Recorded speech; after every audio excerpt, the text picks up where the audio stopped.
come to ask you how you're doing these days. Didn't come to roll no stones away, no. I come to tell you that the end is nigh.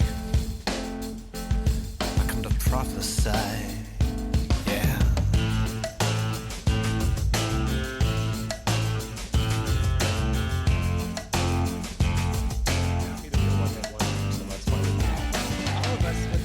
You wanted a message until you're a one-hit wonder, and then you look at everyone else. It's all relative always. Oh, absolutely. And that's part of what we're going to talk about too. Okay. Welcome back to Talk Fiction, a podcast dedicated to entertainment media's most overlooked underdogs, fiction writers. I'm your host, Meg Olders, author of the Waddy Award-winning novel C. Smile and creator of the dynamic Substack publication Stock Fiction. My guest today is Amran Gowani. Amran is a former Wall Street analyst, organic chemist, and business journalist turned stay-at-home dad, humor writer, and soon-to-be traditionally published novelist. On Substack, Amran writes the deftly unhinged humor and satire publication Field Research, where over the course of the last 11 months, he announced to his readers the completion of his debut novel, Leverage, the acquisition of that novel by a high-powered literary agent, and the sale of that novel to a Big Five publishing house. In other words, he's living the dream. Amran and I are all over the internet, as artists are expected to be now, so I will share links to all of that in the show notes. But without further ado, allow me to introduce my distinguished guest, friend, and fellow novelist, Amran Gowani. Well, hey, Meg. Well, that's a very lovely introduction. I definitely don't think I deserve that. Everyone deserves it. Deftly unhinged. I'm going to use that one in the future. Yeah, those are my favorite. The adverb adjective. That's how everything should be described, and everyone should have at least one set of those. So yay. So here we are. And the first thing I like to do always is just kind of take a trip or a stumble down memory lane and figure out how we end up knowing each other on the planet. So it may have been the very first comment I've ever left on the internet. I don't know if it was Substack office notes. Oh, no, it was your favorite newsletter, Agents and Books. Shut up. Was it? Yeah, it was. I can't believe you remember that. I remember everything, man. That's why I'm such a miserable person. No, I do too. And that's why it was killing me that I couldn't remember. Yeah, if I recall correctly, you had left something about, should I join Twitter and Agents and Books? And I was like, well, I joined Twitter and it was definitely a waste of time, so you should definitely join. And that's kind of how we got down our path of madness. Agents and Books, man. Yeah. Good for her. So anyway, so what I did want to avoid today, because traditionally when Amran and I talk, we do a lot of griping about publishing, which he's not allowed to do anymore, by the way. Not correct. I'm certainly allowed to. I knew you were going to say that. It's a favorite pastime of people that actually make it. They still complain. That's like part of like 90% of the ecosystem. Exactly. No one's ever happy. But what I wanted to do today, because for everyone listening who's looking at his story, and one thing I do want to invite everyone to do is go read your latest post, your How to Bank a Big Five publishing deal post, because one thing I will say, and this is obviously my opinion about your writing and your satire in particular, is everything deserves to be read twice, and probably should be, because generally the first time I read anything that you write, I get really pissed off and I want to like go punch things. And then I come back and I read it again and I'm like, okay, I get it now. And of course, as a satirist, you're risking people not coming back the second time every time you write something, which is why it's a ballsy thing to write. But I always come back for a second time. And I recommend that everyone else do that with that post too, because where Amran is now, it's like, I used to always hear the thing like at conferences, it's like, oh, there's room for all of us at the table. And I knew that it was not true, but it bugged me that it was sort of like handed to you, like, don't worry, all your books will be on the shelf, like the shelf behind you. You know, how many books are up there? 9, 8. And how many people are trying to write books? More than 8. So anyway, you're in this tiny table now, or sitting at this tiny table that everyone wants to get to. So you basically described in that post why that table is so freaking tiny, because the hoops that you need to either already have jumped through or jump through eventually are really hard to jump through. And most people missed a couple of them, like me, in the beginning, and I can't really go back and unhoop them. That's a verb that I just made up. But it's definitely worth a read. And I think if you give it a second read, that's when you'll start to feel better about your own situation and understand that it's not you. It's not your book. That's the reason that you're not at the table. It's a lot of other factors. Well, let me just jump in there too, just so the listeners know, like this is not like a definitive publishing guide. This is more of a semi-satirical look at, what it really takes with kind of a humorous spin. And there's a lot of truth about writing and publishing in the world, but it's easy to dismiss those people as like sour grapes or dismiss it as like, oh, they're being hyperbolic. But like there's a lot of people that are writing candidly about how almost no authors can make a living by their writing, and they have to have either a full-time job or a side gig, or writing as their side gig. And that's just true. I don't think like that's a real mystery. I think people just maybe don't want to acknowledge that. And so in the post, I think the first thing that I acknowledge is that, like, my situation is very privileged. Like, my wife is our family's moneymaker. And I also, because I didn't start in the literary world, I had a chance to accumulate some money in my previous lives that helped me kind of situate myself so that I could take a stab at this. And that's just a reality. Like, if you go back to the history of publishing, for hundreds and hundreds of years, or however long people have been publishing books at a mass scale, it was mostly like wealthy Caucasian men writing books because they were in a position to do that kind of like thing as a lifestyle. And then over time, it has democratized a little bit, but it's still a very unfair business, where a lot of privileged people have advantages to write books. Like there are millions of people around the world that can write, and there are dozens of people every year that get published. And so it's a very unfair business in a lot of ways. And it's funny, I didn't pull the exact quote, but Sam Khan Mhm.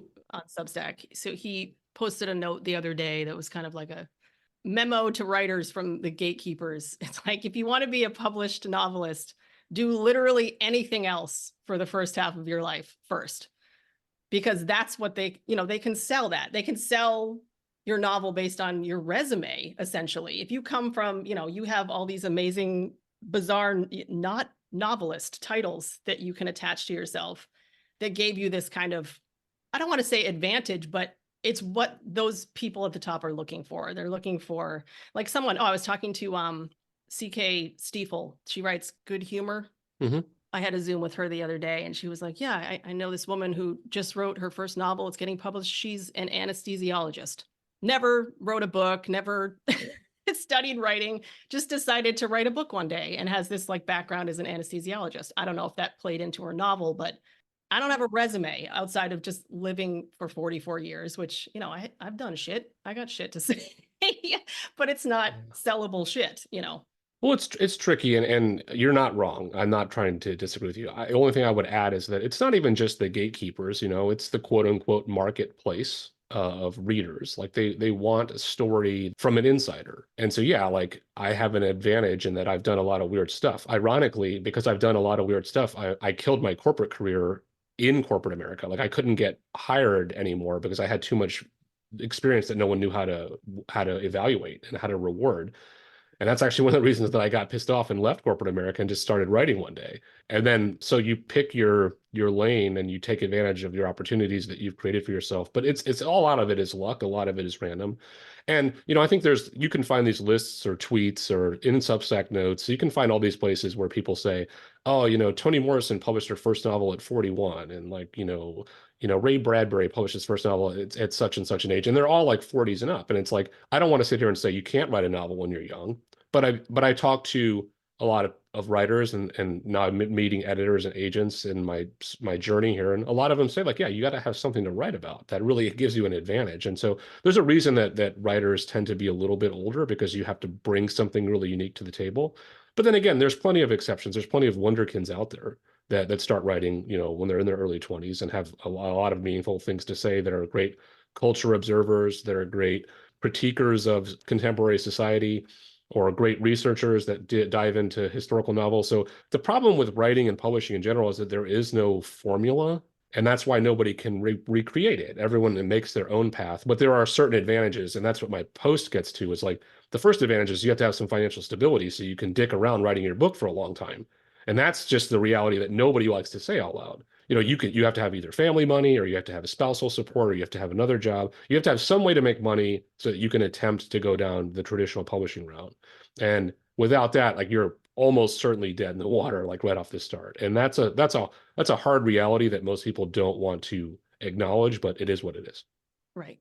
And something I was going to bring up later, but if we're talking to people today about writing books, I mean, it's important to remember that you can't get a big publishing deal if you haven't written the book yet.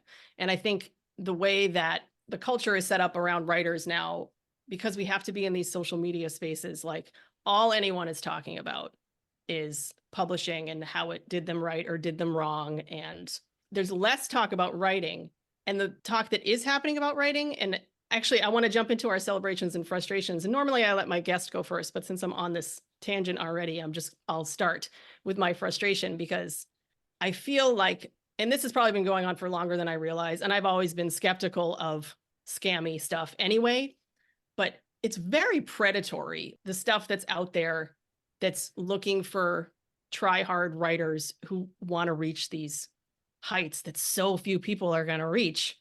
But these programs, these like DIY MFAs, which might have some value, but there's so many of them now, and they're promising these big things. I don't want to pick on Substack, but there was this thing on Instagram the other day from them about podcasting, and it was like, oh, dream up your show over breakfast and be making money on it by dinner.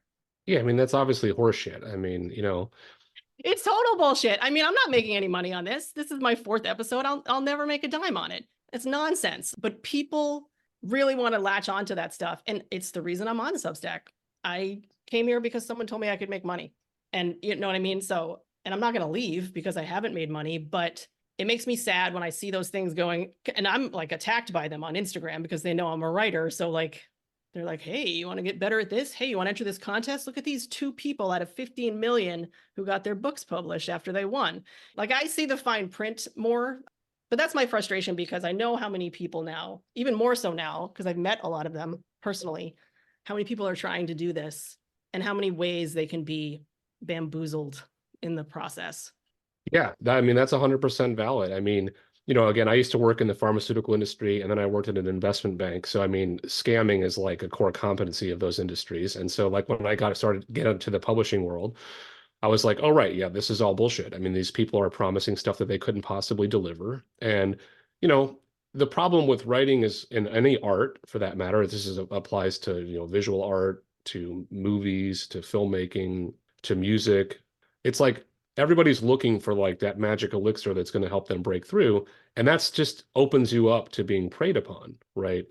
And like I just said a second ago, like, there is no formula for this. And that's the problem. And so anybody can get in the middle of you and your, dream or whatever and say, hey, man, I got the magic formula. It's going to help you get over it. And it's easy to fall victim to that, especially if you're not predisposed to be naturally skeptical, or if you've not been in the trenches of like the business world where you see a lot of unsavory behavior, or if you study economics. I mean, your average writer, stereotyping a little bit, obviously, but your average writer is not from the business world, or is not math savvy. Like, these are the stereotypes of writers, like, and that opens a lot of people up to being victimized by those kind of like, scoundrels.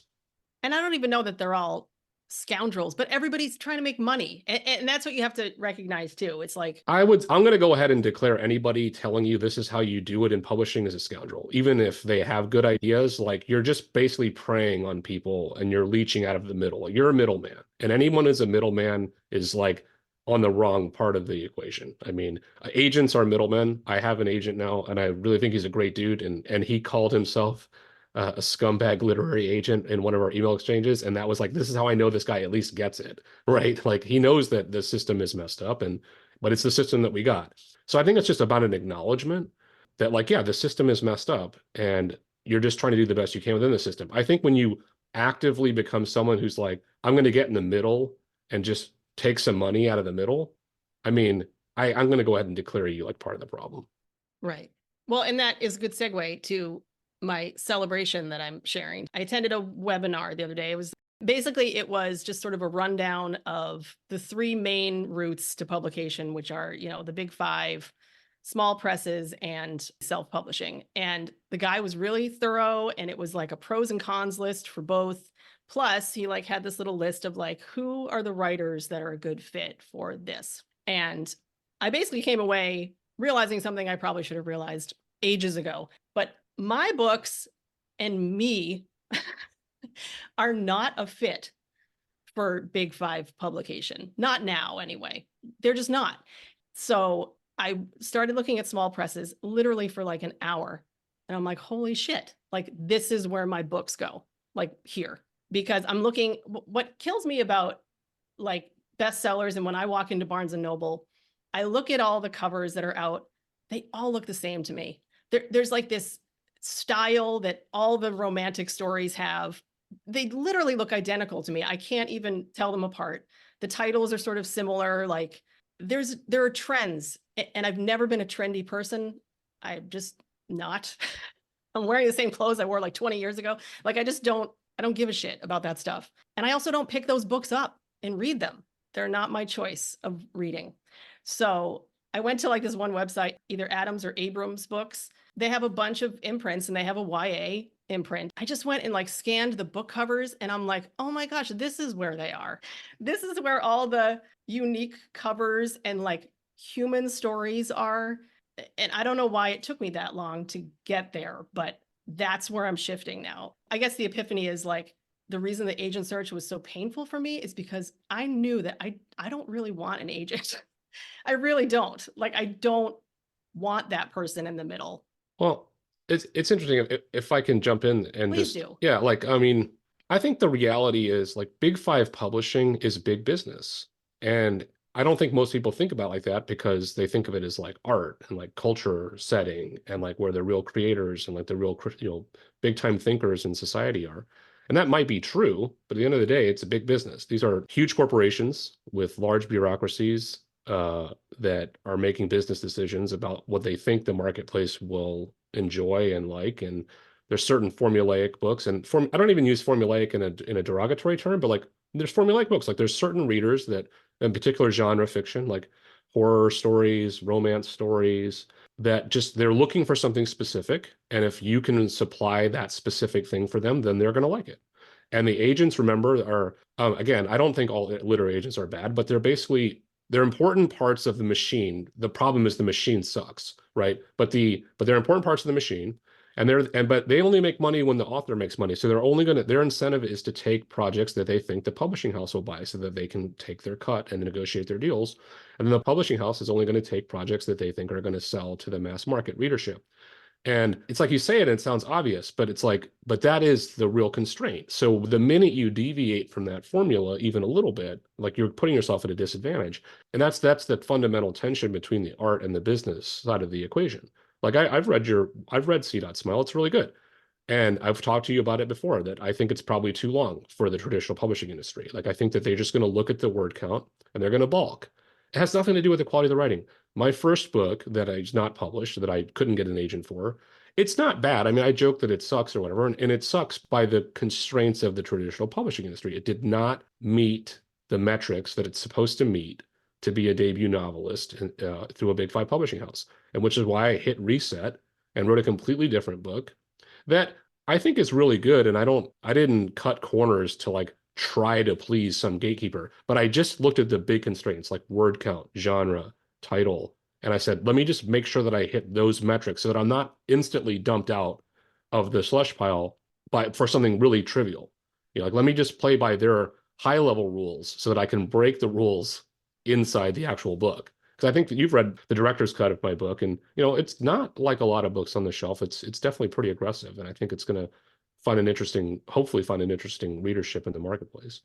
Absolutely. So let's jump to you.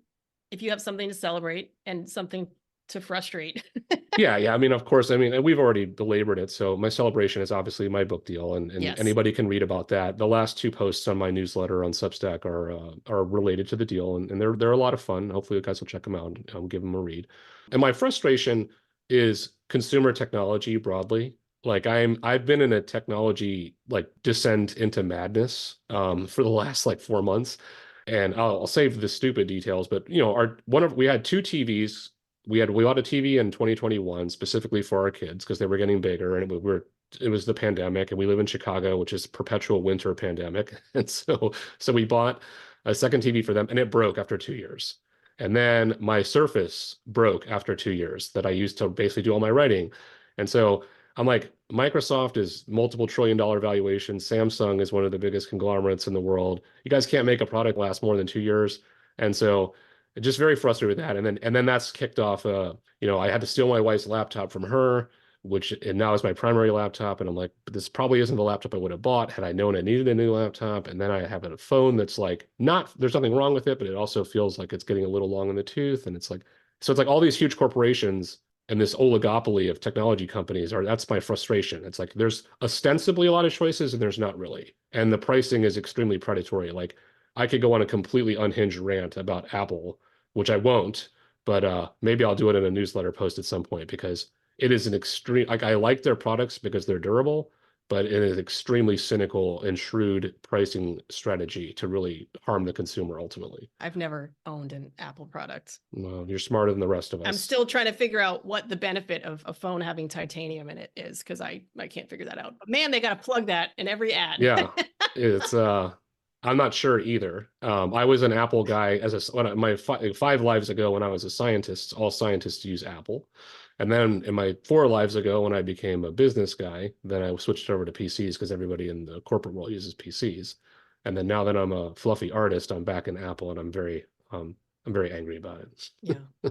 Well, good. You kind of have to be a little angry to be an artist, I think, anyway. So yeah, whatever fuels your fire. Okay, let's get on topic now that we've been talking for 30 minutes. It's fine. I knew this was going to happen, and it's totally fine. So, but I do want to talk a little bit about writing novels, because I am at a point now where I'm like, okay, where the hell's my next book going to come from? You and me both. And Substack is very distracting, because now I feel I had nothing. Like, after I wrote my first chunk of novels, that was before Substack. And since I've been here, I haven't written another one. So I'm like, oh, okay, maybe there's a connection here, and I need to, I don't know. It's dividing the line between being in the places and building the platform and actually doing the creative work that I'm trying to reestablish, because I've lost it. It's become like a muddy soup for me. And so I just thought maybe chatting with you, since you're sort of at the starting gate again, we could, I don't know, get something moving. So the first question I was going to ask about your first novel that you wrote.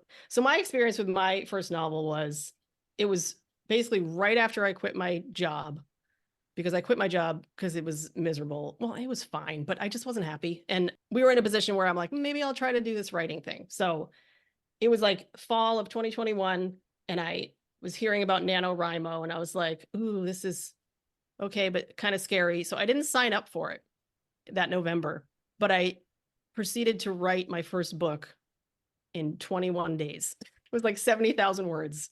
That's amazing. And it doesn't suck. I mean, it's actually the book that I'm pitching right now, the first one I ever wrote. Cool. And then, in the same amount of time that you did all this amazing stuff to get your one book to this masterful box seat in the theater, I wrote 5 whole books. Are they all bestsellers? Probably not. There's actually, I would say 3 out of the 5 are ready to go, in terms of I've revised them to as far as I can.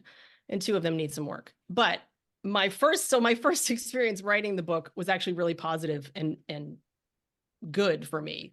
And it also came in the same year that I read more books than I probably read in my entire life. It was like 35 books, like in a year, novels mostly, and mostly YA novels.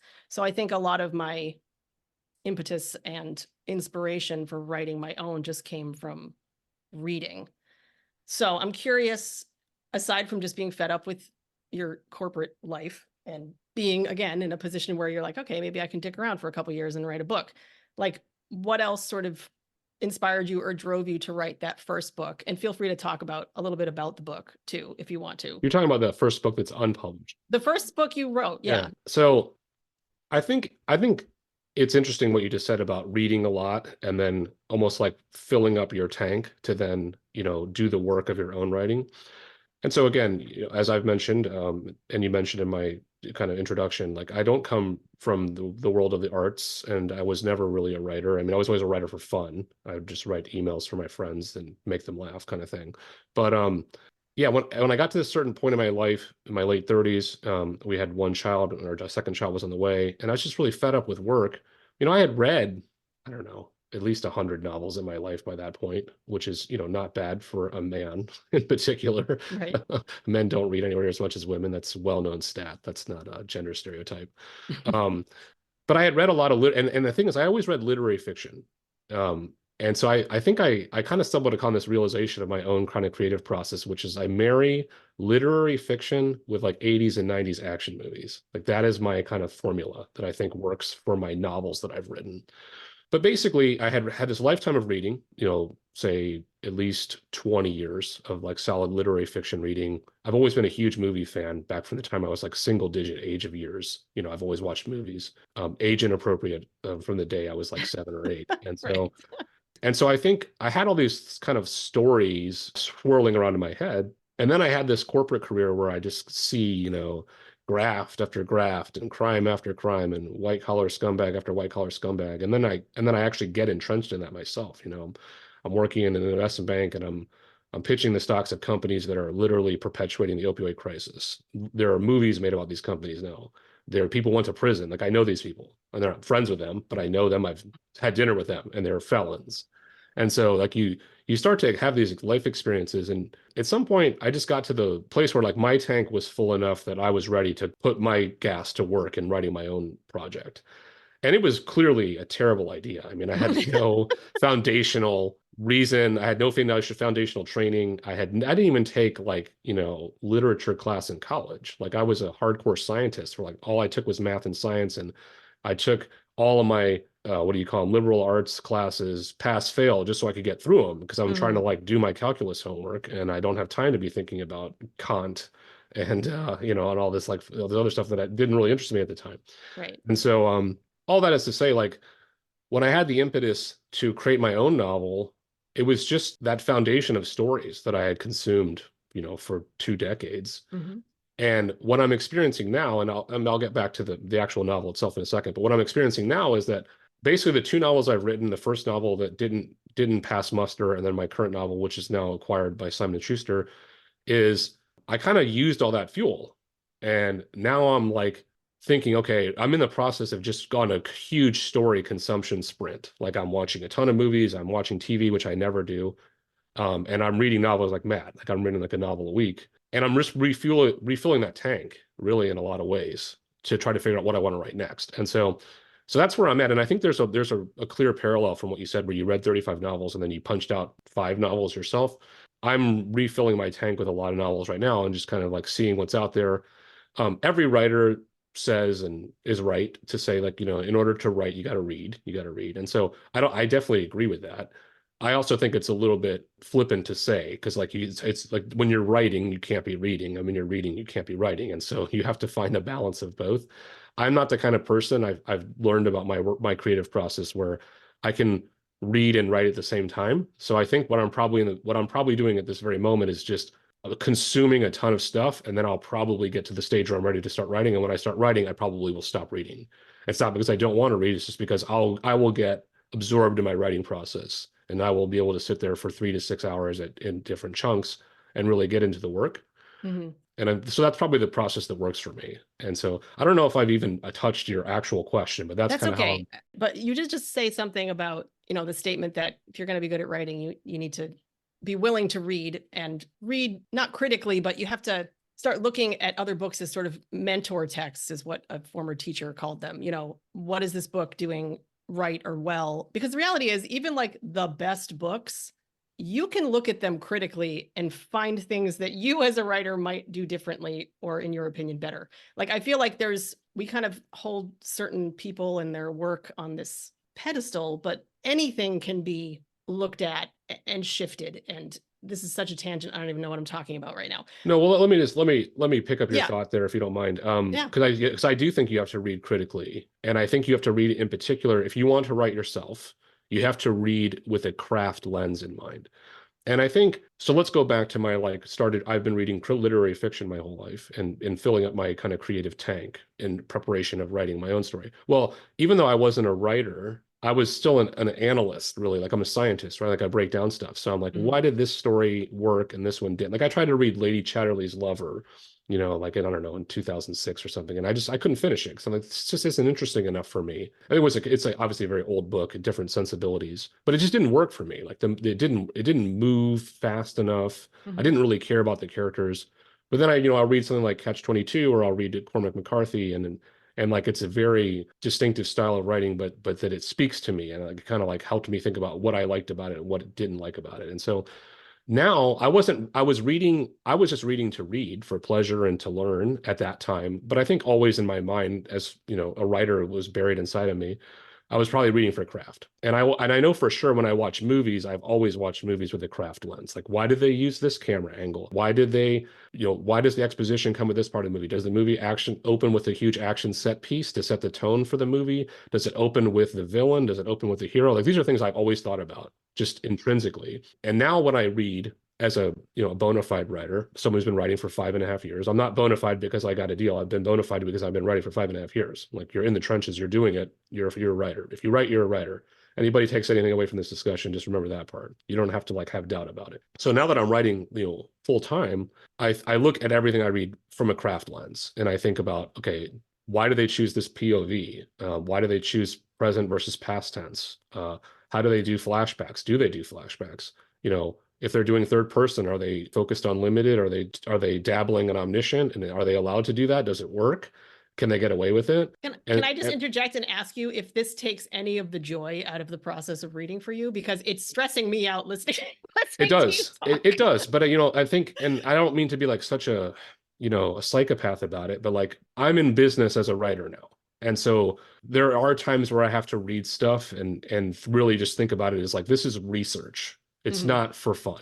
I'm reading this book because I need to know how they did it so that I can get better. And it's almost like, maybe think of it as like, I don't know, I'm not a boxer, but maybe think about it as like you're a sparring partner, like you're boxing somebody, right? And so you're seeing like how they swing and how they play defense and how they move their feet and those things. And you're thinking like, could I spar with this person? Do I even want to spar with this person? Like, what can I learn from that?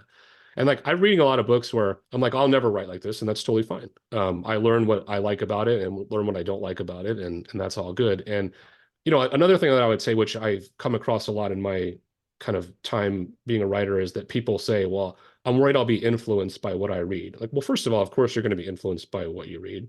Secondly, it's not going to change your writing style because your writing style is intrinsic to your brain. Like, you're going Mhm. to write how you write, whether you want to or not. And if you force yourself to write like someone else, it's going to suck. Yeah. Well, that's interesting because I know there are some people that write about writing and they do seem very set on trying to either recreate a device that someone else has used and it just seems like so much work. And I just want to tell them to just write how you write. Like when I hear the word craft, it kind of makes me cringe a little bit because if someone asks me like, oh, like what kind of craft have you studied or what craft elements do you pay attention to when you're writing? I would say none because I don't think about it when I'm writing. So the one thing I was going to add to what you said before about writers needing to read, someone famous and notable who I can't remember had posted something somewhere.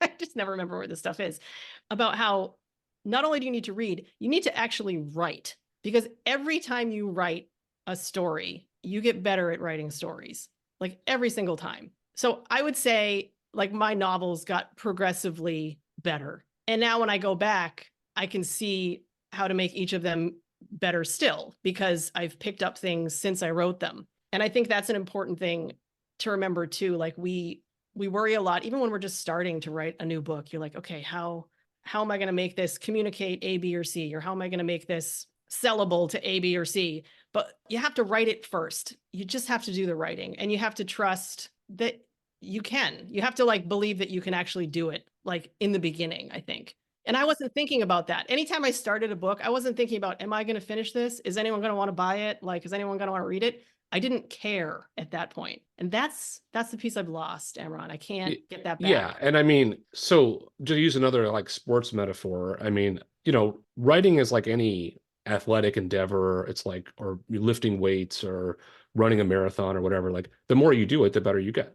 And so you have to read so that you know what's out there and how other people are doing stuff. And so you can pick up tips and tricks, but you have to write or you're not going to get better as a writer. Like of the two, I think you would be better off writing and not reading than reading and not writing and then trying to all of a sudden write a book. I think the reality is like, and you can say whatever you want, but what works for every individual as a creator is different. Just like there's no one type of book that's going to get picked up by a traditional publisher, but there's kind of guidelines and guideposts. There's no right way to write or read. I mean, but there's guideposts, you know, like if you don't do either, you're not going to get better. If you only write but don't read, you're going to miss critical things, critical learnings, and you're also going to not know kind of like what the new techniques are and you know how people are how like if you read, you know, a book from 1905 and a book from 2005 and a book from 2025 next year, they're going to all be slightly different, and that's important to kind of see how things are done. Like I just read The Great Gatsby, reread it recently, and yeah, it's amazing, right? And I'm glad I read it. Like I'm not all of a sudden going to try to write like F. Scott Fitzgerald. Right. I just wanted to see like what makes The Great Gatsby The Great Gatsby. I wanted to read it now that I'm been in the trenches writing myself, and I'm like, yeah, this is amazing. I think there's probably some things that I do that are actually like F. Scott Fitzgerald, but I'm not going to compare my style to his. There's elements that are there that are similar, probably because he was a contemporary writer in his time, and I'm a contemporary writer in my time. But you know, just the actual process. I mean, you know, you have to just do it. You're not going to get better if you don't do it. And then, you know, I think when I was doing my newsletter in tandem with writing my second novel, Leverage, that made me a lot better for sure. You know, I was forcing myself to do basically double the work, and that slowed down my novel writing process in some ways, but it also strengthened my novel writing process in a lot of other ways, because every week I was taking on a new story concept, and I have a large range. I think that's one of my strengths is like, if I want to write about you know, a politician one week, I can just go do a deep dive and then write something. I can write a piece that I might call a war journal, right? Or I can study an industry, and then I could, like I studied the chocolate industry on a recommendation of our friend Birgit Rosine. And then I wrote a satire piece on the chocolate industry. And then I went on a field trip with my kids and I just wrote about that, like as a humor essay. And like, so, but by forcing myself to write in those different styles that are pretty radically different, I made my newsletter completely insane and no one would pay for it, but I got a hell of a lot better as a writer. Right. And so by forcing yourself to approach different writing problems, by forcing yourself to get in the trenches and do the work, by forcing yourself to take different challenges and different creative swings. I was doing all that in tandem with writing my novel, which was really fascinating because like I could sit there and work on my Substack post for the week on Monday or Tuesday and have a completely different sensibility and approach to how I was writing, and then jump back in my novel on Wednesday and Thursday and then just re-immerse myself in the world of that writing voice and like that world. And like it seems like that should make it harder, but it doesn't. You're just getting stronger. You're just running faster. You're just lifting more weight. You know, you're just getting better at the activity that you're doing. And by doing it, you'll get better. And I think that's the other thing is, you know, when as a writer, you're talking about the process of writing, like you don't have to write to publish. You know, you could just like that's why a lot of people say like you should write a journal. I think writing a journal is really just a way of saying, hey, it forces you to write every day. So you're getting stronger and faster, right? I don't think it actually matters what you write in your journal. It's just the fact of writing. I went to a writing conference, I don't know, about a month ago now. And there was this really cool activity that I did in one of the workshop sessions where we just did a free write. And the kind of proctor of this activity was basically saying, she'd say, hey, think of a character and then start writing. Where's your character? Think of a scene, switch the POV. Switch to a different POV, switch to the present tense, introduce a new character, switch the tense to back to the past. And then she did this little exercise and it felt like 3 or 4 minutes. And we wrote straight freehand for 30 minutes. Yeah. We just like immersed ourselves in the writing process. I mean, what I wrote was absolute madness. Like it's not, I can't make a story out of it. I was actually thinking about putting it on my Substack just as like, look at what I produced in this 30-minute free write and how crazy this is. But you know, I was only able to even write anything because you're strengthening your writing muscles every time you sit down at with a pen and paper or a computer or a voice. I mean, I'm not like one of these guys who says that you have to write a certain way. Just if you're creating a story, you're writing. If you're thinking about a story, you're writing. But you got to be writing all the time, one way or another, in order to get better at it. Right. Absolutely. And I've done a similar thing on stock fiction too. Like the stuff I'm writing there isn't like anything. It's not like any of my novels. It's not like anything I was writing before I came to Substack. I switch it up a lot. And maybe the struggle I'm having now is deciding, again, it's feeling the need to pick a lane is hard because writing a novel is a long process. And for me, like I keep thinking about Homewrecker because I wrote 3 chapters of that and I stopped because the goal of that book was to make fun of it in the beginning. But then Meg was creeping into it and I started to like give a shit about the story and it freaked me out. I'm like, I don't know if I want to finish this book. First of all, because I didn't know precisely where it was going. And I kept, every time I thought about it, I was like, I kept trying to inject it with nastiness and poke fun at it instead of doing what I really wanted to do, which was make it into a book that people might go, I shouldn't care about this, but I do. But that gets to what I was just saying about like you can't force yourself to write another way. I mean, your writing voice is going to emerge whether you want it to or not. Right. Now, I think that's actually where the magic comes from. Like you take this concept, which is utterly absurd and should be, debased and like something that no one should want to read. But if you put your writing voice in it, you can bring it to life and make a fun story out of it. And I think that's a really cool juxtaposition. And that's what I would recommend, if you have the motivation, jump back into it. And then if it moves you, just do it the way that your gut tells you. Like don't overthink it. You got to just get in there and write the way your voice is telling you to write. Yeah. Well, and that's the thing too. The longer you're at this, I think, and the more you learn about how the sausage is made, so to speak, the harder it is to not overthink everything you do and everything you write. So that's just my kind of eternal struggle now is because if I did pick up Homewrecker again, I would have to just do it for myself on the side. Like I couldn't make it a showpiece on my Substack anymore because therein lies the pressure to have it stick to a lane. It's a performance. So it's a performance piece, and you're Yeah. playing to what you think the market wants versus what you want. And that's, Right. I hate to keep bringing it back to the business side of the equation, but that's like another fundamental tension in the business side of the equation. Like you have to play to what the market will accept, but you still got to do what you want. If you write something that you don't want to write, it will not be good. And that goes for everybody. Like the Stephen King could decide he wants to write satire one day. And if he doesn't really want to write satire, it's going to suck. And he's obviously like, everyone knows Stephen King because he's written like over 50 books. And so the guy can clearly write, but if you make him write something he doesn't really want to, it's not going to be any good. And so, I think right now I'm flirting with another novel and I've only written about 700 words. And that 700 words all came in one fell swoop. I just sat down one day and I started riffing and it was really fun. And I'm like, this voice makes sense to me. This is fun. And then I haven't written anything else because I'm not quite sure where I want to take the story. Right. And so that's another tension. It's like the plotting versus pantsing thing that a lot of It's writers, one of my questions. Yeah, you're hitting on it. So like I pantsed Leverage. Yeah. I pantsed it.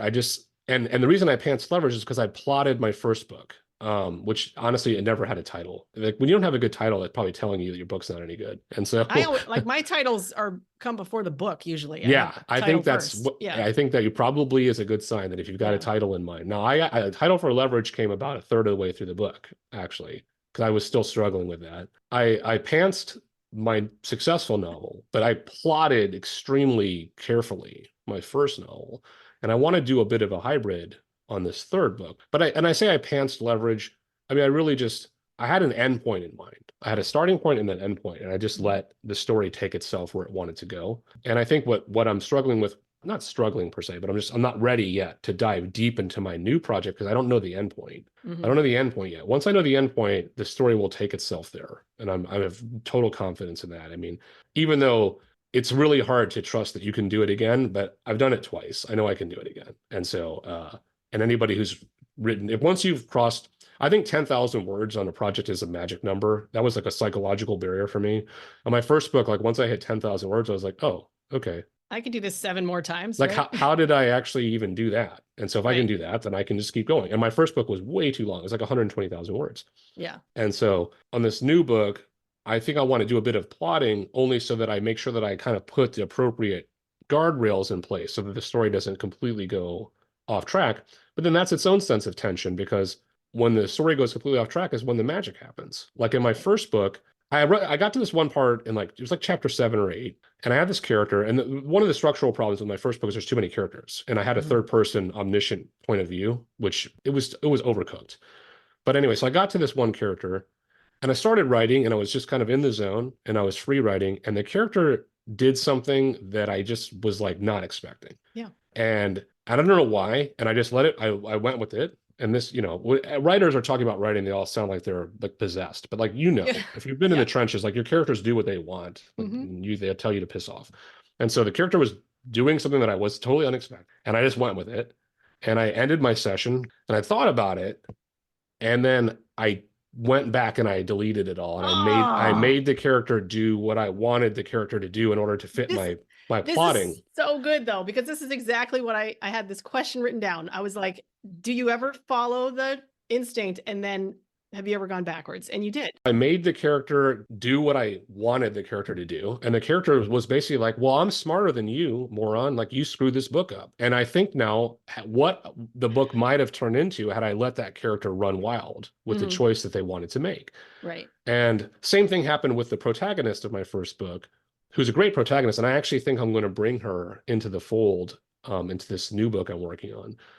And she'll have like that, basically the first novel will more or less be like her canonical background, Mhm. but you'll never see it. It'll just be like revealed in this new project, presuming that I do take her into this new project. But anyway, I wrote this character. She's a great character. And I think like about the first third of the book, she was telling me the whole time, like, you're an idiot. Like, I would not do these things you're making me do. Yeah. And then the back 2/3 of the book, when I kind of understood who she was and like let her do whatever she really wanted to do, then the book really got a lot better and it came Right. to life. And so the back half of my first unpublished novel is pretty dang good, actually. And it Mhm. really set the tone for what what leverage is. Like it's like that's when I like the writing voice clicked and the balance of plotting, pantsing, winging it, making sure that you have kind of an end goal in sight. That magic that you can't quantify. I can't tell you how I did it. It just happens. But what I did do is I didn't force the characters to be who they're not. Yeah. I let the characters be who they want to be. Mhm. And when they do that, then you get authenticity, you get something real because it feels Right. like, okay, this is a character making a decision and that decision is believable because the character has been guiding me along the way as to like what they want to do, like what their value system is and like who they would be. Yeah. And the fun part is like in Leverage, the villain, I just let the villain be the villain and it's a hell of a fun character because it's probably like they say like every writer puts part of themselves in the characters that they create. Mhm. And I think that's probably true because you can only write what you know and write what your lived experience is. Right. And so in a lot of ways, I think of the villain of Leverage as like the worst possible iteration of myself.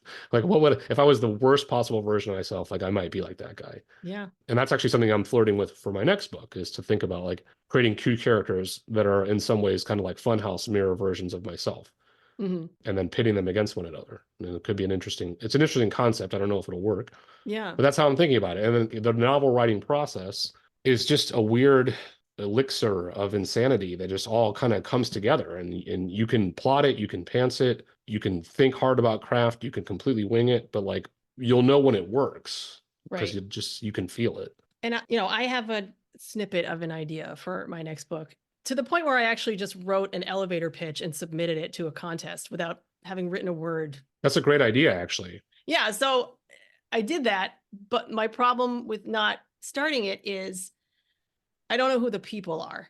I know what the story is, but I haven't met the people yet. And I think for me, and I was going to ask this question, when you start stewing on like an idea, what comes first? And I think if I look back on my 5 novels, 4 really, because the 5th one was kind of based on the same characters from the 4th, it's always people in my head talking to each other. And a lot of times those scenes where they're talking to each other end up in the books. And it's also where they show me who they are. So I know some people, when they start writing a novel, they do a lot of planning ahead of time. And that may work for some people. Like they literally make character profiles. They have a name, all the attributes, what the character looks like. Like these are things that I don't even necessarily do in my books. Like a huge portion of my characters never get physically described. Mm-hmm. Some of them, including the protagonist in my award-winning novel, do not have last names.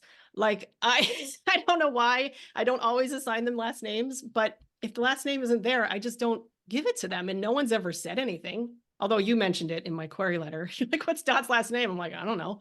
She doesn't have one. Like, I don't know. It's the weirdest thing. And same thing with like physical descriptions. I the show don't tell thing comes in big for me with characters, because I was reading someone's first chapter of a novel on Substack the other day, and they did a lot of telling me about who the person was. And I was like, you know what I need? I need you to put this person in a situation so I can learn all this by myself, because that's the best way to figure out who your characters are. Even if those scenes don't make it into the book, whether you write them or just play them out in your head, I think that's like a really valuable exercise. Like, just send them to the supermarket on some stupid errand and have them run into somebody. That's how you figure out who they are inside, I think. And that's what makes them worth reading. Yeah. So you said three things that are really fascinating there. So, and I'm probably going to forget all three of them, Okay. So first thing is just like my character, my protagonist for my first book, her name is Jane. And I think what you just said is spot on. Like, I think of Jane, like writing the first book was just so I could understand who the character Jane is. Like Jane, if I keep writing and I don't, die tragically, and my first book doesn't absolutely bomb such that no one will ever buy another book from me, like I will write Jane at some point. She's a great character. I wrote 120,000 words with this person as the focal point of the story. Like, I know this character. And so that's the first thing. The second thing is, you said you wrote like a pitch without actually writing the book. That's something that I did for leverage, because I learned this from my query letter experience from the first book, is that you, like, a lot of good advice is like, get a query letter before your book's done, and actually you can use that as a goalpost. So I'm actually thinking about making a query letter style pitch, or like, back jacket copy blurb for this current book that I'm getting started on, because that will be basically the goalpost that I need, right? Like, what is it sets up to the kind of climactic moment, and then you kind of go from there. And then the third thing you said was the character profiles, which is something that I did for my first book. We'll call it Jane.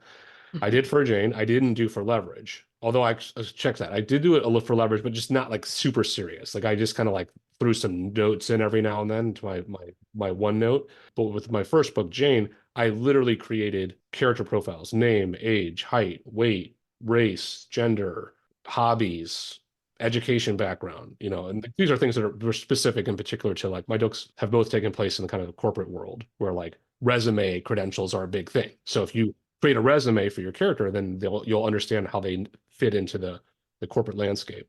Right. And so now from this next book, I want to branch out a little bit farther away from like where my expertise lies in corporate America and in investment banks and stuff like that, and maybe take a little bit more of a gander, or a walk through a different industry that I don't really know as well, which obviously I'll have to do my research for. But then I thought maybe making character profiles for those people would actually inform my own way of thinking about them, because these are not going to be like people that I can clearly take from a personal experience and say, okay, I know this person, I know this exact kind of person, and I could easily recreate them in a fictional version, or take part of that person and fictionalize it. And the best way I found is like, take three people and make them into one person with like attributes from each, and then you've got something completely new, right? So you're not just hijacking someone's life in fiction.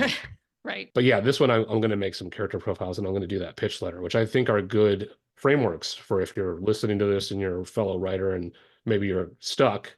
I think those things can kind of help you get unstuck, because you can think like, okay, here's a character I created, and here's like their kind of value system and their motivations and their desires. Like everything you see is like, what does your character want? What does your character want? It's the stupidest question, but like, if you can't answer it, you're already on the wrong track. I know for the book that I'm working on now, I already know what the character wants, that the protagonist wants. And that is so much easier, because now I can just frame the whole thing around, like, I know what this guy's looking for. Right. With leverage, I actually didn't really figure out what my character wanted until I had a critique session at a writing conference. And the person who critiqued my first pages said, this is great. She's just like, what does your character want? We actually spent 2 minutes talking about it, and then we arrived at an answer. And then that opened up the gateway for me to finish the book. Yeah. And so it is a really annoying, like the agents and the edit. Oh, I don't know what your character wants. Like, yeah, I know. I'm trying to figure it out myself. Right. But when you figure it out, it makes a big difference. Yeah. Well, and we used to get asked too in my course in children's literature, like, what does your character want, and what does your character really want? Yes. Which is the action plot versus the emotional plot. And so I wanted to get to this piece.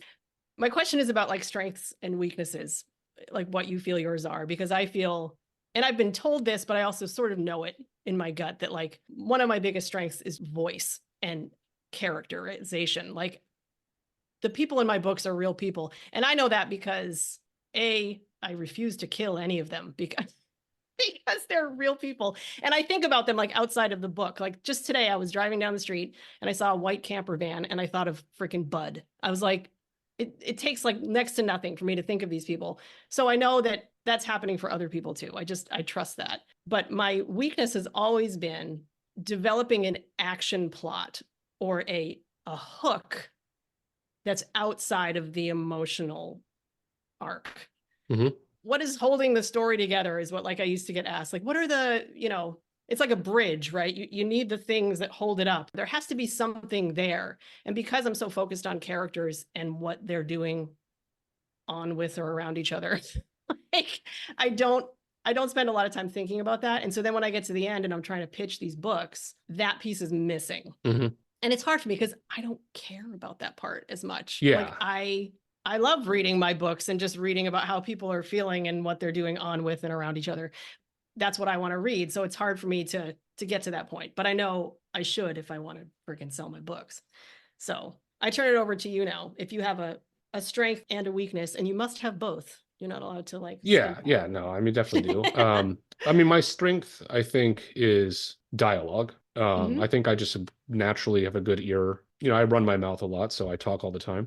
And so that helps. I also have a good ear for dialogue just in everyday conversation, what makes for funny lines, what makes for emotional resonance, like, what makes for awkwardness or discomfort. Mm-hmm. And then I think there's a craft element to dialogue as well, which is cut out the fillers.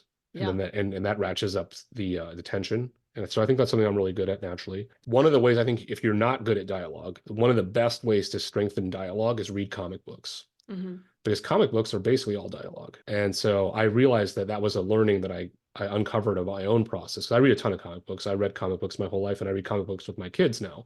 So I've read more comic books in the last 3 years to my kids than I've read in the rest of my life combined. And I realized, like, oh, right, this is how I'm picking up on like new vernacular, like the lingo that the kids these days use, quote unquote, and like how you pick up on voice, like how you pick up on the tension in the dialogue, because comic books are all action. And it's all action set pieces, and then they're all built around dialogue. And so you can read it when you get really proficient at reading comics. You can know when the dialogue sucks too. Like you're like, this writer is really trying, and it's just not working. And this writer has a more natural feel for what people really sound like when they're talking, and you can pick up on that. A weakness for me is setting. Like you were saying, like you don't care about plot. Like I don't care about setting. Like I don't. I don't either, actually, but I don't consider it a weakness. I think they're distracting sometimes. I think, ironically, and I don't want to do that. Oh, my weakness is that I work too hard, bro. Like I think I've made my weakness of setting into a strength because I'm a pretty efficient writer. Like I can do a lot with little words.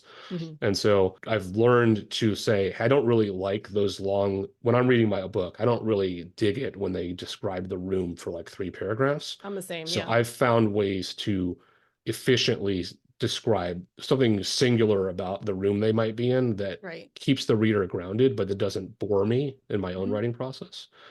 I think one of the things I've noticed about your writing that I think is truly exceptional is your world building, especially when you take those sci-fi pieces, because I don't read a lot of sci-fi because I don't find the world building particularly gripping. Doesn't mean it's bad. It's just for me as a reader, I tend to just not enjoy like having to understand how the rules of the world work and the physics of the world and the different factions. Like just I tend to enjoy sci-fi more through like video games and movies, where you can visually show me that stuff and then focus on the actual characters. But again, like, that's not to say I don't like sci-fi or you shouldn't read sci-fi. I'm just saying like, that's my personal reading preference. So I think setting is something that I don't enjoy writing as much. And same thing, like I almost view like character descriptions as like a form of setting. Like when you get to the point where they like go on this like whole paragraph talking about the shape of their eyes and the color of their hair and the tone of their, like, I don't care, man. Like I'll figure it out myself. Like I'm the reader.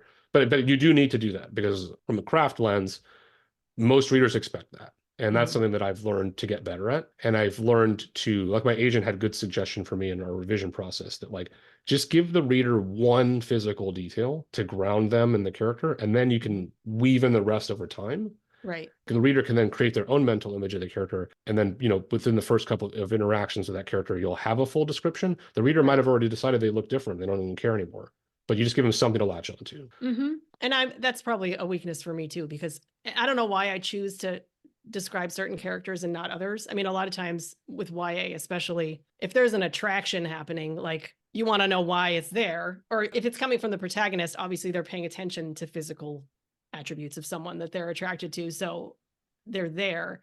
And what you said about dialogue, and not to go back and further pat myself on the back, but I actually think part of voice is having dialogue that doesn't feel clunky. And for me, a big thing, because I rely heavily on dialogue because that's what my characters are doing. When characters are in a room together, they're not sitting around observing their surroundings. They're friggin' talking to each other, especially when they're teenagers.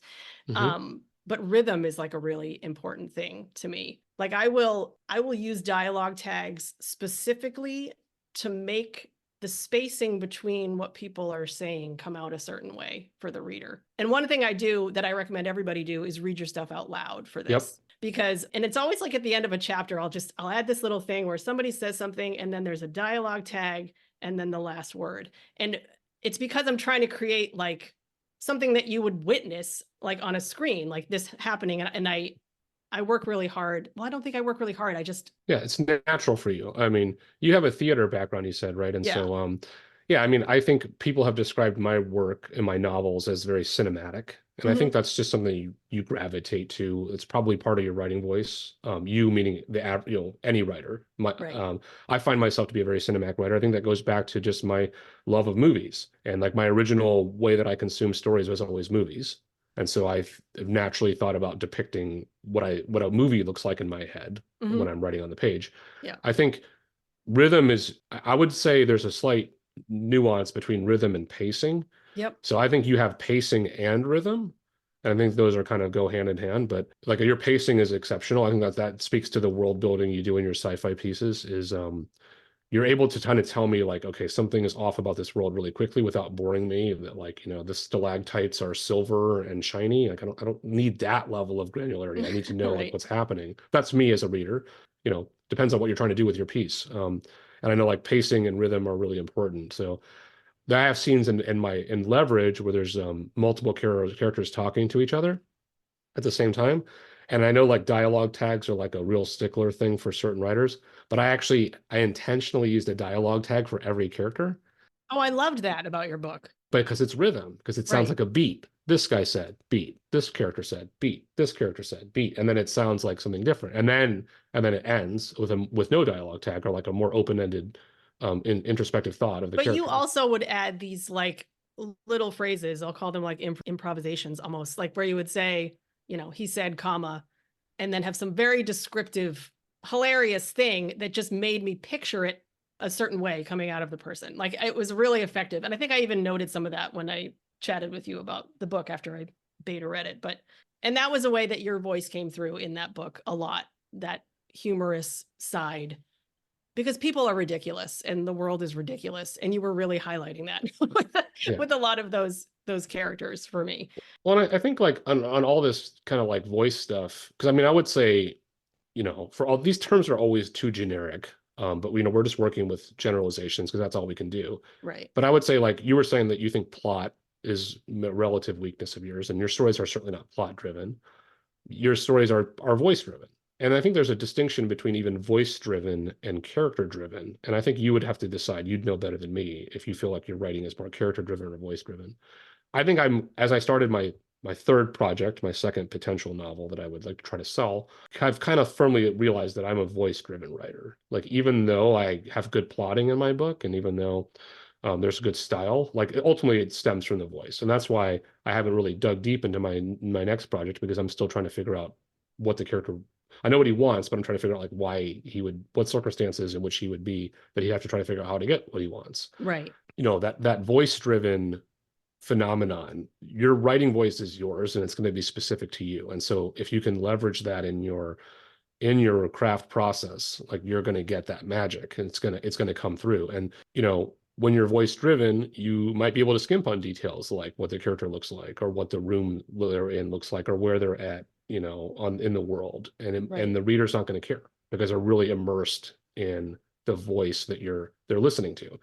And I think like another way to think about through that lens is just, again, when you're watching a movie, and this is beyond my technical scope of understanding, but so I'm just winging it here. But when I think about watching a movie, it's almost like the voice of the movie is the style shots that the cinematographer and the director chose. Like they're showing you something for a reason, and that's almost like the voice, right, of the movie. And that's why certain movies have distinctive feels. Like a David Fincher movie feels different than a Denis Villeneuve movie, feels different than the guy who did Oppenheimer, who is very overrated. And so Whoa, you just slipped that in there. yeah, I'm drawing blanks on all these directors now, but You're kind of talking a little bit about tone here too. So like voice and tone are kind of similar in. yeah, I think they work, like all this stuff is works together in tandem, but I think voice driven is a certain style of writing, and you can get away with a lot of things that your traditional craft recommendations if you have a strong voice. Right. And it's interesting too, as we're talking about all these different elements. So the workshop that I'm going to be leading in September at this thing in the UK, which I'm not going to, it's virtual, but so what I've chosen to do the workshop on is finding the emotional hook in the first lines of your story. The whole thing is basically like, you can give me all these great details again about the world, or you could plot me into like a really scary situation, but like you have to make me care right off the bat. Like, and that's why I think you have to hook people, you have to hook their humanness. And that's why I think, honestly, Sweet 16, which won the Lunar Award, and I still feel kind of like, did I deserve to win the Lunar Award? I went back and read like the first lines of that story. And I'm like, holy shit. Like, I really get you in the beginning. I think, what is the first line? Something like, oh, my dad moved us away after the first family was murdered or something. So I'm like, well, look at that. I'm like, A, you know that something really scary is happening. B, you kind of get the voice that it's a younger person. You get that the dad gives a shit. So like, there's all these little things that you can pull from that one sentence. And I think sometimes, especially with sci-fi, because I've had this experience reading it too, sometimes I'll just skim to like the second or third paragraph to when stuff starts happening, because there's a lot of buildup. And I get you want to establish the world. And again, some people like to read that. It's kind of like my husband plays these big world role-playing video games, and I just like the parts where the people talk to each other. So like, he'll have his headphones on, and then I'll be like, I want to listen to what they're saying. Cause like, I just care about the human interactions more than this big scope of like where they are and what's happening in the world. So yeah, that was kind of a side note, but. No, I mean, I think, it's like anything too. I mean, if you're trying to get attention with like a project, like I said, your first project, and you're, trying to get an agent, or you're trying to sell it to the publisher, or you're self-published and you really want to get attention of the reader, like these are all business challenges, but the first line is really important, especially when you're new and nobody knows who you are. Like, I truly don't judge books on their cover, because I know that's pretty, and as an insider, I know that's pretty abstract, but I judge books on their first line. And if I grab the first line and it just doesn't interest me, like right off the bat, I don't care if you won the Pulitzer Prize, man. Like, I don't want to read this. Like that's like, you have to get me on the first line, because like there's 1,000 books on the shelf next to yours. Like, so why am I going to read yours? And I feel like that's, when you get really famous, and I'm never going to be that, and I don't expect to be that, but like if you're Stephen King, or if you're, Clive Cussler or whatever, like, people are going to buy your book no matter what. Right. That's a rarefied era that almost nobody resides in. Or so if you're not even a good writer, but you're a famous person and you put out a book. Yeah, totally. Like you gotta have, so like if you're not those extreme exceptions, like you really should think hard about your first line and where you start your story.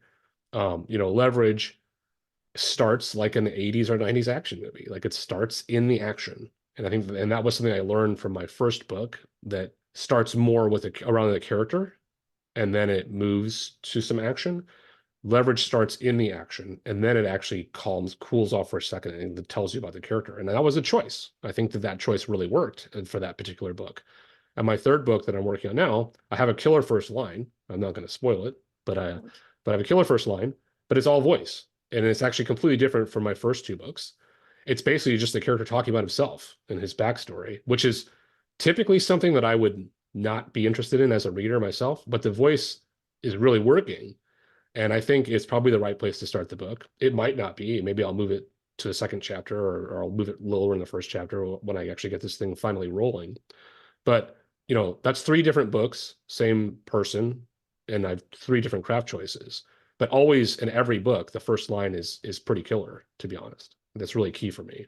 Well, I remember hearing somewhere at a conference maybe about the moment you start your story. What's the moment in which, from that point on, that character's life is changed forever? Like you have to drop them right there. The backstory can come later, and that's something I had to sort of learn, along the way. You don't want to dump it all at the beginning, like really trickle it in, because you have to start moving. Yeah, and like I can tell you, like, so Black Buck is on the shelf back there. Like that's a book that I used as a comparable for when I queried agents and when we sold my book. And like Black Buck, he tells you a lot. The first page, he tells you like what the character looks like and what his backstory is and what his name is. But he does it with such strong voice that you're in. Right. You're in because the first line, like, I want to know more about this guy. And I do remember the first, so my book, Jane, the first line, a little Easter egg for everybody, because it'll never be published. The first line is, Jane's fall was broken by the 2 bags of Panda Express. And that isn't like that right off the bat, like that opens a lot of questions. Like people generally said that was a pretty funny line. Yeah. Because like you're falling on 2 bags of Panda Express. So now, who's Jane? Why did she fall? Why is she? Why does she have Panda Express? And like, where is she going? Like, there's a lot of ambiguity, but also the line is funny. And so I know the line works. If the book didn't work, but the first line works. I promise you that. And even the word fall, it's like, what kind of fall are we talking about here? Like an actual physical fall or more than that? I already went to more than that. Yeah. And going back to that workshop, what that was mentioned earlier with the free write, the 30-minute free write, the one of the takeaways from that workshop was when you're critiquing things and when you're thinking about your own writing, like approach it from a lens of curiosity and ask yourself a lot of questions rather than say, I didn't like this or I didn't like that. Right. So maybe as we're even thinking through like the first lines that do grab us and the first lines that don't, maybe the reason the first line doesn't work for me is it doesn't pose enough questions. I'm not curious enough to keep reading. It's not even that it's bad. Certainly any published book or anybody that's taken the time to really work on their book and care about creating a good piece of art is going to have thought hard about their first line. But then you have to look at the flip side of the equation, which is the reader. And if the reader isn't curious enough about your first line, then they're probably not going to keep reading. Well, and I'll say one more thing about this, because I had an agent critique the first 10 pages of Dot at one point. She started asking questions like basically the questions that were going to get answered by the book, but they were the questions that I wanted to be asking of people. I wanted people to be curious enough to keep reading. So it sort of bugged me that she was looking at us like, so why is this happening? Or why do her friends treat her this way? And why this, that, and the other? And I was like, well, that's why you're going to keep reading the book, to find out how these people work and operate and what they want. Like, that's the whole point. As the writer, you need to be asking those questions, but you also need to trust that your reader is willing to get them answered, like once they start reading. My unfortunate and unsurprisingly cynical take on that is that that's where the publishers and the agents, they don't trust the reader, and they think that you should dumb it down for the reader. And I think that when you do that, I think what they forget is that a lot of readers realize you're talking down to them and then they don't want to read your book. And I think that's a mistake that's being made in the kind of like short attention span economy of like, well, you got to let them know exactly who the character is and what they want right off the bat. I'm like, well, you don't actually. You have to write something compelling. That's what you actually have to do. And I think that there's this suggestion that you got to like make it easier for the readers to get in. And I'm like, well, again, back to voice-driven fiction. If the voice works, you can do whatever you goddamn well please. Right. And so, but I think that's more of a business consideration. To be totally candid, I mean, my agent suggested I make a similar revision, but what I like about him and why we're working well together is he didn't tell me what to do. He's just like, hey man, he's like, how might you think about giving us a little bit more in this opening paragraph? I'm like, okay, I can do that, but I'm going to do it the way I want to do it. Right. And then it works. All right. I do feel like we need to wrap up. So I'm going to ask you to give us one more thing here, because now that you have your little seat at this tiny table. I have no seat, by the way. I mean, well, Facebook can buy Simon and Schuster and then shut the whole thing down just so they can mine it for AI, and then I'm still a non-published author. So nothing is guaranteed, certainly. But obviously, like when the people that we know kind of make the leap, people are going to be like looking at you a little bit differently, maybe expecting you to behave more. I wonder if you've thought about that. Wrong. But well, the expectation might be there. I'm not saying that you have to follow it, But I guess I'm just looking for you to anyone who's out there either thinking about starting to write a novel or is currently writing one and struggling finishing it, or has written one and is wanting to sell it. Can you offer a piece of advice? Other than don't do it. I mean, Well, keep your day that could be job your, and retire early. that could So, be it. yeah, no, I mean, if you really want to do it, I would direct people to the post we mentioned right at the beginning of because I think that is, as much as it's like satirical, I mean, it's real. Like those are the elements, man. You got to have them. I think you have to recognize, I don't think there's one answer to this, so I can't give one piece of advice, but I'll give a kind of a collection of pieces of advice. Like you must be compelled to write. Like you must have it in you that that you have a story inside you and you need to get it out. If you're just like, oh, I'm kind of curious about writing mine out, wrong. Nope, nope, nope. It must come out because this is so hard and it's such a challenging endeavor and it requires so many sacrifices that you must have the story that you need to get out inside of you. That's like a piece of advice one. You know it. If you don't have to doubt it, you either know what's in there or you don't. Just be honest with yourself. The second thing is just, commit. You got to commit. If you really want it to come out, it will. And then it's easy for me to sit here and say, like, oh, okay, now that I have my, like, Big Five contract, I can sit here and be like a smug asshole and be like, oh, you don't measure the good contract by your success, but you don't. You really don't. Like I wrote the book and I told myself that if it never works, it's, if nothing else, a family heirloom. And if you have this story inside of you and you wrote it and you're proud of it, even if the only people that ever read it are like your wife or your spouse and kids or your grandkids or whatever, like then you're a success. And I know that sounds like so stupid and cliche, but like, man, I grinded for 5.5 years with a massive structural advantages and I finally broke through. Like a lot of people are not going to have that. So you cannot judge your success based on getting a traditional publishing contract, in particular because the more you learn about traditional publishing, the more, that's why everyone's so cynical about it. And that's why it's even the people that make it are complain about it because it's like, it's really messed up. Like it's certainly not a fair business. And it's certainly not even a business that's well run or efficient. It's a business. You're not a good writer or a bad writer because you did or didn't get a book contract. You are a good writer because you care and you put the work in. Absolutely. And if I could just offer my piece of advice, which is something I struggle with, that I would say, try, because you might fail. Try not to compare your self or your journey to anybody else's. And this is just the example I'm giving because I'm sitting here talking to the person who, for whatever reason, I can't not compare my journey to, because for like a teeny little while, we were like on the same treadmill and now we're not anymore. But we could not be more different in terms of what we're writing, who we are, what we know about, what we're good at. I mean, there are similarities, but like how in my brain I can expect to like have the same outcome as you is just ludicrous. So like, well, I'll challenge you right off the bat and say we're still on the same treadmill because I still have to go back to ground zero and write another book. I get what you're saying, and I don't mean to be flippant. There's going to be a perception that like I've graduated to some new tier. But, that's the business side. The art side, you're always on the same treadmill. Like when Stephen King starts his new book, he's on the same treadmill as us. but still, what we do to ourselves when we make the comparison is we slow ourselves down. Mm-hmm. That's what happens to me because I have no reason not to believe that something good will come from what I'm doing and all the work I'm doing.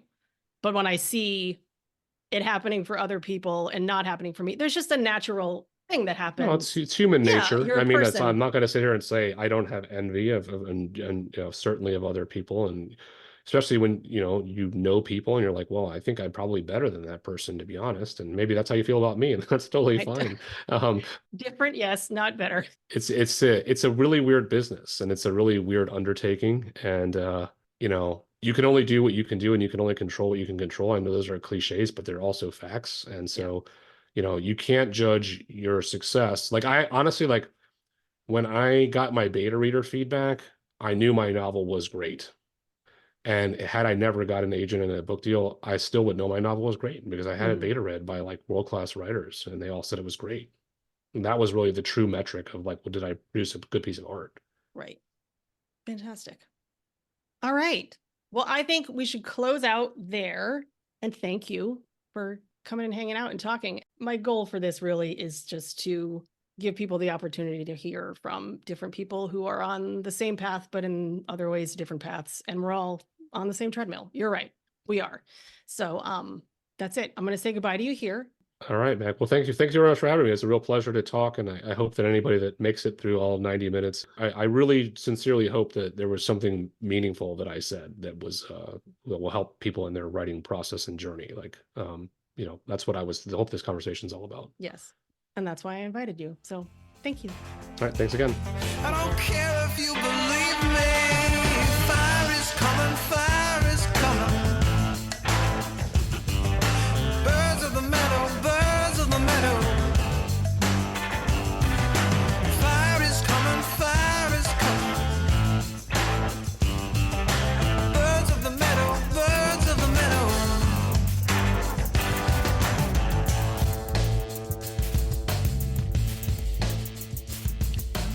Hey there. Thanks so much for listening. If you liked what you heard, please let me know by hitting the like button, leaving a comment, rating, or review, depending on where you're listening, or by sharing this podcast with your favorite people. Stock Fiction is a dynamic anthology of short fiction, essays, poetry, humor, and multimedia experiments written and produced by me, Meg Olders. If you're into the stuff I'm making, or you're just into supporting the dynamic individual who makes it, I hope you'll consider becoming a free or paid subscriber today. Thank you, and I'll see you next time.